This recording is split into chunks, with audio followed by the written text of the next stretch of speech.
De nuevo con vosotros el programa Preguntas y Respuestas. Comenzamos con la que envía Cristian Ferreduela, que dice: ¿qué diferencia hay entre evangelizar como creyente y el don como evangelista? El creyente tiene la obligación de predicar el evangelio, todos, con los dones que cada uno puede tener. El don de evangelista se da para enseñar la doctrina elemental cristiana a los recién convertidos. Oseas osteikoichea. ¿Cómo armoniza usted las palabras de Pablo en 1 Corintios 14, 34, 35, donde el apóstol llega al extremo de callen en las congregaciones si es indecoroso, con la enseñanza de 1 Timoteo capítulo 2? Vamos por pasos. La enseñanza de Pablo en 1 Corintios 14 se produce para corregir problemas que había en el culto público de la iglesia en Corinto. Los que tenían el don de lenguas hablaban desordenadamente, produciendo una confusión tal que afectaba también a que los no creyentes que pudieran estar presentes dijeran que estaban locos. A estos Pablo manda callar y hacer uso de las lenguas por orden, 1 Corintios 14, 27. Lo mismo ocurría con los profetas, que no dejaban terminar el mensaje a uno que estaba en el uso de la palabra para hacerlo otro hablando los dos al mismo tiempo, y un tercero intervenía luego en un culto, en una acción totalmente desordenada. A estos Pablo manda callar y profetizar por turnos, versículos 30 y 31. Las mujeres interrumpían la reunión con preguntas que con toda probabilidad demostraban estar en desacuerdo con el que estaba hablando. A estas Pablo manda callar y preguntar a sus maridos en casa, no en el culto público, versículo 35. Esto se producía también a causa de que en la comida que había antes del culto, muchos bebían profundamente y asistían borrachos al culto, actuando bajo el control del alcohol y no bajo el del Espíritu Santo, 1 Corintios 11, 21. Sin embargo, el apóstol reconoce que las mujeres pueden orar y profetizar con atavío decoroso, 1 Corintios 11, 5. Anteriormente dice lo que él entiende en el contexto de profetizar. El que profetiza habla a los hombres para edificación, exhortación y consolación. De manera que el ministerio era oral y público, y ese ministerio no se prohíbe a las mujeres. En primera carta a Timoteo 2:11 dice: la mujer aprenda en silencio con toda sujeción, porque no permito a la mujer enseñar ni ejercer dominio sobre el hombre si no están en silencio. Aquí se habla de enseñanza doctrinal que se convierte en autoridad para el creyente y que es propio para pastores y maestros. Es decir, una mujer que hace funciones de maestro en la congregación no es admitida a la luz del sentido y de la enseñanza del apóstol Pablo. La primera razón que da es que no puede ejercer autoridad sobre el hombre. El término griego es la única vez que aparece en todo el Nuevo Testamento y tiene el sentido de dominar. Quien enseña doctrina ejerce autoridad sobre el enseñado y domina sobre él. ¿Acaso una mujer no puede tener conocimiento y capacidad para enseñar doctrina? Claro que puede. Pero Pablo da una serie de razones por las que no le permite enseñar, sino aprender. Resumo. Una mujer puede hablar en la reunión pública para aliento, exhortación y consolación, pero no para enseñar. Extranjeros y peregrinos, la revelación de Dios está en la Biblia y no hay más que agregarle, pero ¿cree usted que los teólogos actuales, tomando en cuenta las herramientas disponibles, puedan tener mejor iluminación y llegar a conclusiones más precisas o fieles al texto bíblico de lo que hicieron en su momento gente como Calvino o Agustín de Hipona o cualquier otro teólogo del pasado? En absoluto, porque la iluminación no es de las ciencias sino del Espíritu. Por tanto, no hay mayor conocimiento hoy que el que hubo antes. Ángela Silva, ¿Me puedes dar 3 textos para ver la libertad del creyente, es decir, de la redención, cuando un rico iba a comprar al mercado un esclavo, el ágora? Primer texto, Cristo nos redimió de la maldición de la ley, Gálatas 3:13. Segundo, habéis sido comprados por precio, 1 Corintios 6:20. Habéis sido rescatados de vuestra mala manera de vivir, primera carta de Pedro 1:18. Otra vez Ángela Silva, la ignorancia esclaviza, pero el conocimiento doctrinal envanece, pero que finalmente el conocimiento espiritual edifica en amor de Jesucristo. El ignorante es esclavo de su ignorancia, pero el conocimiento doctrinal envanece al que se considera más de lo que realmente es, pero ese conocimiento doctrinal edifica al humilde. Noel Mora Neri. Es cierto que las mayorías de los obispos para el siglo III eran de pensamiento doctrinal arriano. Escuché un programa donde explicaban que para el concilio de Nicea predominaba el arrianismo entre la mayoría de los creyentes. El arrianismo fue defendido por Arrio, que vivió entre el siglo III y el IV. La doctrina de Arrio sostenía que Jesucristo es el Hijo de Dios procedente del Padre, pero no eterno, sino engendrado por el Padre antes que Dios creara el tiempo. De esta manera, Jesús no era coeterno con Dios, si bien había empezado a existir fuera del tiempo histórico de los hombres, en tanto que el tiempo aplica solamente a las creaciones de Dios. Esto generó un tremendo conflicto que resolvieron varios concilios, pero los obispos de entonces no eran mayoritariamente arrianos, sino que eran una minoría, aunque muchos cristianos aceptaban la doctrina arriana por falta de preparación bíblica. Esa afirmación de que muchos eran arrianos es extendida especialmente por testigos de Jehová y unitarios. Ricardo Moreno, 1 Corintios 6:18, ¿qué diferencia hay entre el pecado de fornicación con otros pecados? Mira, todo lo que es pecado. No hay pecados mayores, pecados menores, puesto que el pecado no se mide por quien lo comete, sino por aquel contra quien se hace, que es Dios, y por tanto adquiere una demanda de responsabilidad infinita, que el hombre no puede cancelar. Pecado de fornicación es, por tanto, un pecado grave, que afecta plenamente al que lo practica y que tiene juicio de parte de Dios. Marcelo Ruffolo, de acuerdo con Hebreos 3 y 4, ¿hay varios días de reposo o es una revelación del día de reposo hasta el venidero, que es Cristo? No hay varios días de reposo, sino acciones que conducen a la salvación y al reposo definitivo de Dios en cuanto a la obra redentora. José Mendívil, el credo de los apóstoles es un credo que los cristianos deberíamos abrazar. Sin duda alguna es un credo que manifiesta una síntesis doctrinal de la fe cristiana, que todos creemos, por tanto, es un credo que los cristianos debemos asumir como verdad bíblica. José Mendívil, ¿qué significa estar apegado a la ortodoxia de la Iglesia primitiva? He escuchado decir que lejos de ella terminan abrazándose siempre herejías. La ortodoxia de la Iglesia primitiva consistía en la ortodoxia de la fe cristiana en todos los siglos. Quien se aparta de las verdades que sustentan la fe cae, sin duda, en la herejía. Esclavo de Cristo. Quien tiene una interpretación diferente sobre el milenio tampoco es un hereje, simplemente tiene una interpretación diferente de una doctrina general. Mira, hereje es el que tuerce una doctrina fundamental, pero no aquel que puede tener una interpretación directa en doctrina general.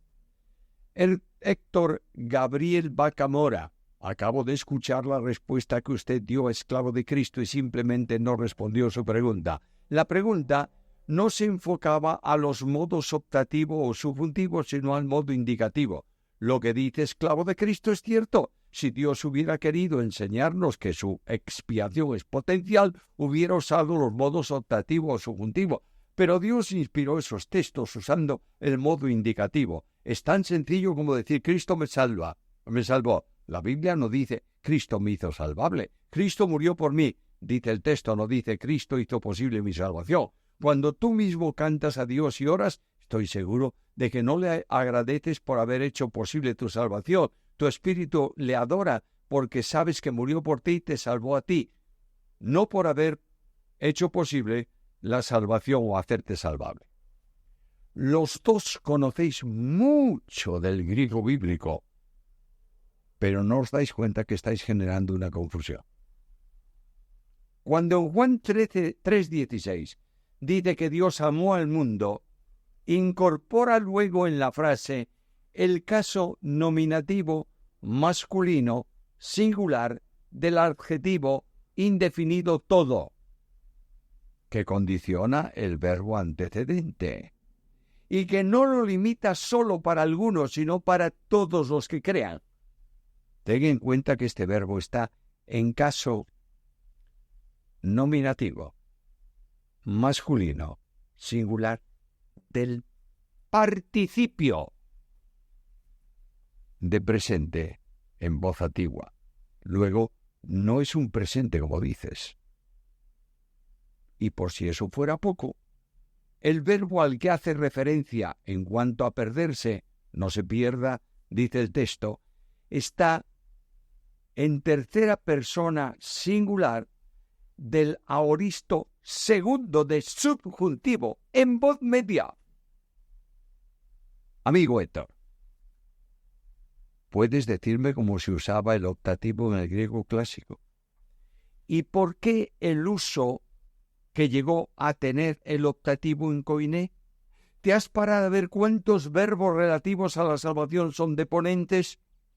Creo que será bueno que te dediques a estudiar un poco más el griego y a decir menos simpleza sobre el mismo. Lo que sí es cierto es que no voy a entrar en el campo de la controversia idiomática en este programa. Rubén López. ¿El rico y Lázaro en la Biblia, parábola o no? Yo diría que es un relato parabólico. José Villanueva. ¿El rey Nabucodonosor fue salvo al final? Daniel capítulo 4. En absoluto podemos afirmar eso porque no tenemos un texto bíblico para hacerlo. El hecho de que conociera quién es Dios y su soberanía no significa que le confiese como tal en el sentido de creer para salvación. No podemos olvidar que los demonios creen y reconocen quién es Dios y quién es Jesús y no por eso se salvan, sino que tiemblan. Lo mismo ocurre con aquellos hombres que hacían incluso milagros en el nombre de Jesús, pero que no eran conocidos por él como suyos. José Villanueva. ¿Qué es la eternidad de Dios? Siempre me ha interesado ese tema, en particular en un principio solo estaba Dios, Padre, Hijo y Espíritu Santo. Eterno es la perfección divina, incomunicable, por la cual la existencia de Dios es siempre presente y está fuera del tiempo. Dios es un ser, no una persona, en el que eternamente subsisten tres, que son el Padre, el Hijo y el Espíritu Santo. Amada Giordano. En Marcos 5:25 se dice que la mujer que tocó el manto de Jesús y que hacía 12 años padecía de enfermedad, y luego la hija de Jairo tenía también 12 años. ¿Tiene usted una explicación referente a esos mismos años? Ninguna, más que los años de ambas mujeres y de ambas situaciones coincide. Ángel Fernández Vidal. Hay pastores que casan a miembros de su iglesia con inconversos, si a veces se da el caso. Me parece un pecado, pues es yugo desigual. ¿Usted qué opina? ¿Tengo razón? Depende la causa. Y el pastor es el que tiene que darte la razón del por qué hace eso. Pero quiero decirte que yugo desigual no solo es el matrimonio. Es también una sociedad comercial entre un creyente y un incrédulo. Cuidemos un poco lo que la tradición nos hace pensar. Cristian Cerreduela. ¿En qué se diferencia la soberanía de la omnipotencia? Soberanía es la causa de la acción divina por la que ejerce cuanto quiere, como quiere y donde quiere. Omnipotencia es una perfección o atributo incomunicable de Dios que le permite obrar sin límite alguno. Todo en Dios es conjunto, es decir, es soberano porque es omnipotente, y es omnipotente porque ejecuta lo que determina sin límite alguno porque es soberano. Alcides Holguín. Apreciado Pastor Samuel, perdone que le repita la misma pregunta. ¿Tiene Editorial CLIE agendado reimprimir su comentario del Evangelio de Juan? Solo me falta ese tomo para tener toda la colección. Solo leo libros en físico. Estoy chapado a la antigua. Estimado Alcides, creo que CLIE reedita los libros a medida que se agotan, como ocurrirá con este, pero lo mejor es que escribas pidiendo esa información a la misma editorial. Virtual Gnae, quisiera, por favor, me explicara quién es Azazel, que los sacerdotes enviaban al macho cabrío cuya suerte caía sobre él para ir al desierto. A este personaje se lo encuentra en el libro de Levítico 16. Ya contesté a esta pregunta en otro programa. Es el nombre que recibe uno de los dos machos cabríos que intervenían en el sacrificio de expiación. Uno moría y el otro era simbólicamente encargado con el pecado del pueblo y enviado al desierto para que llevase fuera del pueblo el pecado que había cometido. No se trata de un demonio, ni de un dios, ni algo semejante como algunos enseñan. Yad Yan. Velad y orad es literal, o sea, ¿velar de madrugada? ¿O solo se refiere a estar en oración constantemente? Se refiere a permanecer atentos a la oración y practicarla continuamente en espíritu de vinculación con Dios, no de usar un determinado tiempo, ni una determinada postura, ni un determinado lugar para orar, o necesariamente pasar la noche en oración, aunque pudiera hacerse también ocasionalmente. Yad Yan.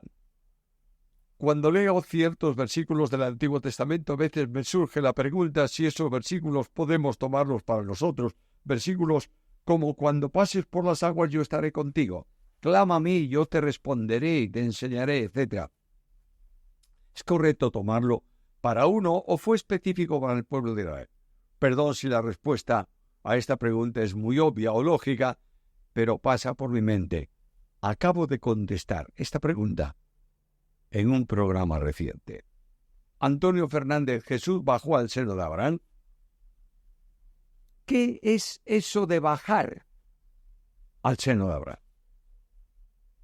¿Estaba abajo o estaba arriba? Porque en el relato del rico y Lázaro, Jesús dijo que cuando murió Lázaro fue llevado por los ángeles al seno de Abraham, no que descendió a algún lugar.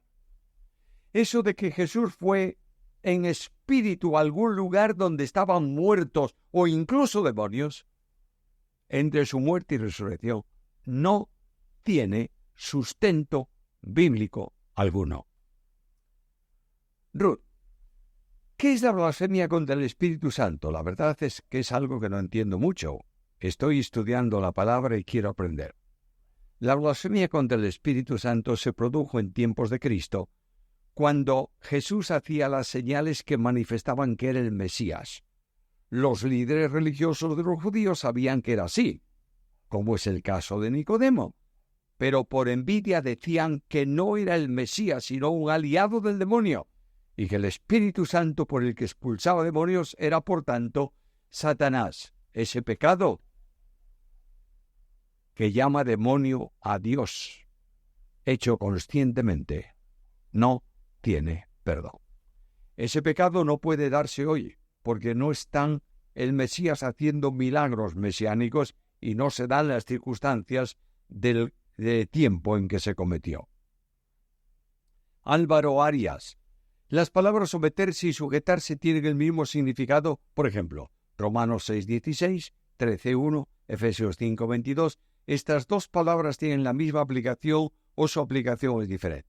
Someterse en Romanos 6:16 usa un verbo que significa eso, someterse, sujetarse. En Romanos 13:1 es diferente, aunque también significa colocarse por debajo, someterse, meterse debajo. En Efesios 5:22 es la misma que en Romanos 13:1 y significa eso, someterse. Denis Margarita Batista. En 2 de Reyes 5:26, ¿cómo fue que Eliseo supo lo que hizo su sirviente? ¿Fue Dios que se lo reveló o él sospechaba? Porque una versión dice que Eliseo estaba allí en espíritu y otra que su corazón estaba allí y lo vio. ¿Me puede, por favor, explicar este pasaje para entenderlo bien? Bueno, el profeta fue por revelación de Dios que le permitió conocer que estaba haciendo su criado, como si él estuviese presente allí. Aureliano Mendívil, creo plenamente la palabra de Dios. Hay cosas que no las entiendo, pero las creo. Por algún tiempo he tratado de conciliar los pasajes bíblicos de Juan 18:31 con Hechos 5:58 y Hechos 22:20. Mira, en el primer texto, Juan 18:31, los judíos reconocen que no pueden ejecutar a nadie, porque los romanos se lo tenían prohibido, por tanto, no podían condenar a muerte y crucificar al Señor. De ahí que lo lleven a Pilato para que como romano dicte esa sentencia. En el segundo, que no es Hechos 5:58, sino 7:58, los judíos ejecutan por lapidación a Esteban. No está claro a la luz del texto si fue una ejecución, aunque injusta, o un linchamiento. Da la impresión de que fue una parte del Sanedrín que, soliviantada y llena de ira, sacó a Esteban del lugar del juicio y lo llevaron al exterior de la ciudad y lo apedrearon. Es posible que se hubiese tratado de un grupo de fanáticos que, considerando que Esteban había blasfemado al referirse a la gloria de Dios y a Jesús sentado a su diestra, tomaron la ley y ejecutaron a la persona con la pena capital. Esto se supone porque los judíos tenían prohibido ejecutar a muerte.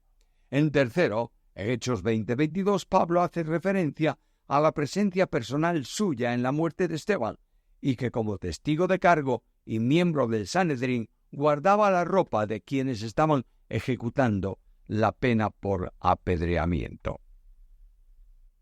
Jean Boris Moreno Ayala. ¿Por qué Jesús llora frente a la tumba de Lázaro si él sabía que Lázaro obedecería a su voz? No podemos perder de vista las dos naturalezas en Cristo. La divina, que no estaba sujeta a emociones humanas, y la humana, que sentía los problemas y se veía afectada por esa causa. Debe notarse el desconocimiento de cosas que había en la naturaleza humana de Jesús y que voluntariamente se había limitado en cuanto a conocimiento, puesto que el mismo Señor preguntó dónde habían enterrado a Lázaro. Jorge Piña. Hace unos meses ingresé en una iglesia virtual, su sede en Tenerife, pero tiene miembros en varios países de Sudamérica a través de Telegram.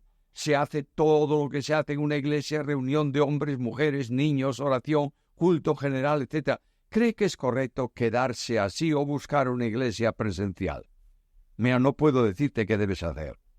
Pero la comunión y el compañerismo virtual no es el mismo que el presencial, donde la relación entre hermanos es real. Hebreos enseña a congregarse, y eso significa asistir a una reunión presencial en una iglesia. Una iglesia virtual hace prácticamente imposible el pastoreo de los miembros, el establecimiento de disciplina, la extensión del evangelio, etc. Juan Méndez Pérez. Gálatas 5:4, de Cristo os desligasteis, de la gracia habéis caído. La pregunta es si alguien es salvo. ¿La salvación es eterna o la quita Dios? ¿Qué significa de la gracia habéis caído? De Cristo os desligasteis, los que por la ley os justificáis. Si alguien ya creyó en Cristo y es salvo y luego cree en la ley para salvarse, pero la salvación no se pierde, ¿cuál es la explicación de estos versículos? El apóstol afirma que una vida bajo la ley deja anulada la relación con Cristo. Por supuesto que desligarse de Cristo no implica la pérdida de la salvación, sino el entrar en otra esfera que no es la esfera de la gracia. Desligarse implica dejar sin fuerza o sin eficacia algo. Por tanto, equivale a dejar sin efecto los resultados que se alcanzan mediante la comunión con Cristo, especialmente en el contexto inmediato la experiencia de la verdadera libertad y de un nuevo modo de vida. Mira Gálatas 2:20. Lo que Pablo está diciendo es que la asociación o vinculación con Cristo que establece no solo la salvación, sino la dinámica de vida, queda anulada si tú abandonas a Cristo para buscar la santificación por las obras de la ley. Por último, Edu Da. En Ezequiel 40 en adelante el templo y el príncipe es Jesús, David. Otra cosa, el Gog y Magog en su rebelión, ¿cuándo se da? Primero, el templo del que se trata en la profecía es el templo del milenio y lo edificará el Mesías. La rebelión de Gog y Magog se producirá al término del milenio, cuando Satanás sea suelto. Gracias por escucharnos todo este tiempo. Estamos encantados de poder serviros. Seguid enviando preguntas. Mientras tanto, nos despedimos hasta el próximo programa. Comunicad la existencia del canal a vuestros amigos para que se suscriban y puedan ver no solo preguntas y respuestas, sino también el devocional del martes, el estudio bíblico del viernes y el ministerio del domingo. Que Dios os bendiga ricamente.